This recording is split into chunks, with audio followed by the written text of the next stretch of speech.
Morning, my dear children. Hope you all are fine and safe. Today, let us start the new chapter of political science, that is democracy and social movements. Let us discuss about the concept and nature of social movement.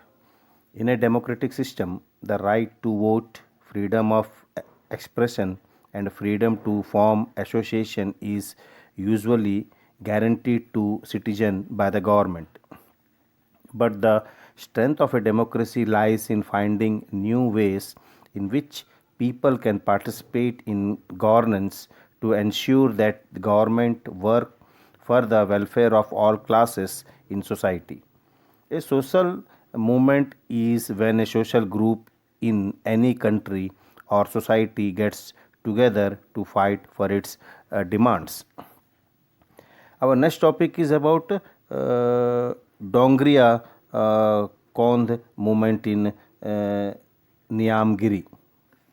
We'll discuss about this. The state of Orissa lies to the east of Chhattisgarh. The Niamgiri Hills in Orissa contains rich bauxite deposits. The state government had entered into an agreement with a company called Vedanta in 2004 to mine these deposits. The company acquired all the required permission, that is permission from forest department, and decided to begin mining operations on January 27, 2009. But from the morning of the same day, the people living in the surrounding areas began collecting over 10,000. These people were opposed to mining in the Niamgiri Hills, so they joined hands to prevent the bulldozers from entering the area, forming a human chain 17-kilometer long. Vedanta go back, stop mining in Niamgiri. The Orissa government believed that the mining project was important for the state's development. The total investment in the three projects was estimated at rupees 4,000 crore, which was expected to generate employment in the region. On the other side, the local inhabitants of the Niamgiri Hills area were opposed to the project. These Adivasis belong to the Dongri Kondh, Kutia Kondh, and other scheduled tribes who have been living in the region for generations.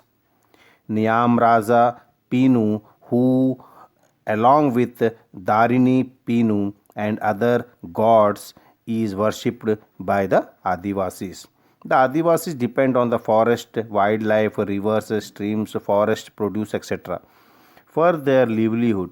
So, their lives revolve around the natural resources of the Niamgiri Hills. The Adivasi had thus been opposing the mining project from the time the government had signed an agreement with Vedanta.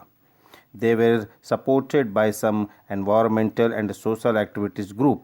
The government set up several committees to examine the project. The committees found that the company had used illegal means to gain permission to mine.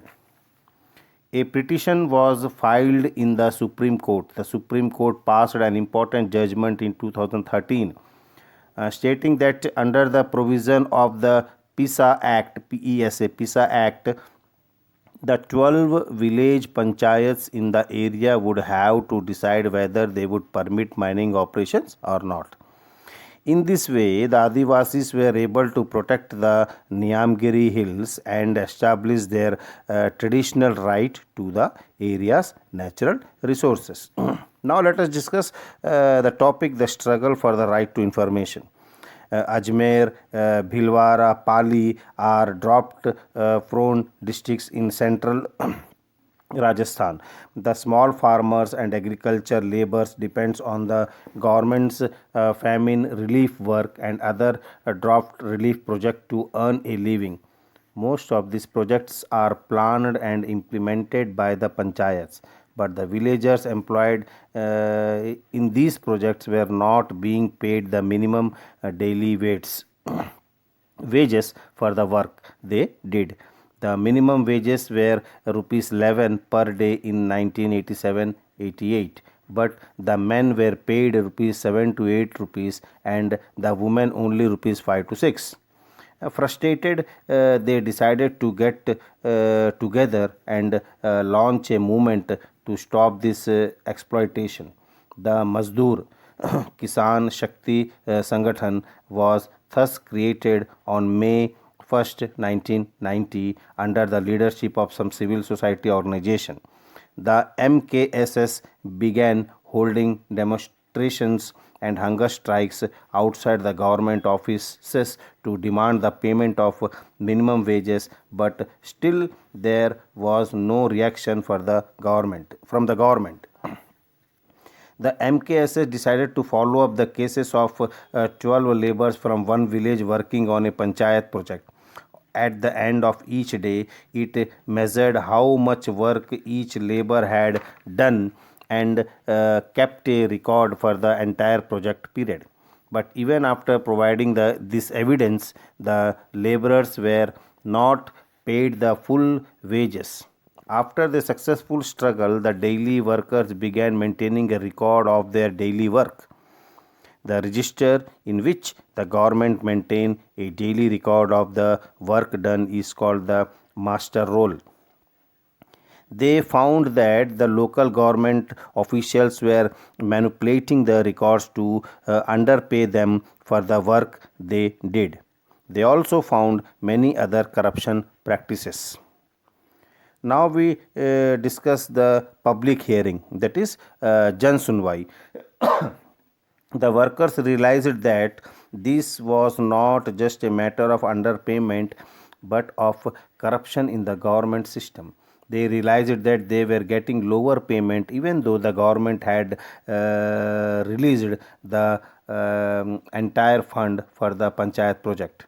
So, MKSS began demanding the right to check the master roll and government register to track the corruption practices of the sarpanch and other officials. MKSS thus decided to hold a public hearing. It organized several such public hearings. Thank you, children. We will continue remaining topic in our next class. Stay safe, stay home.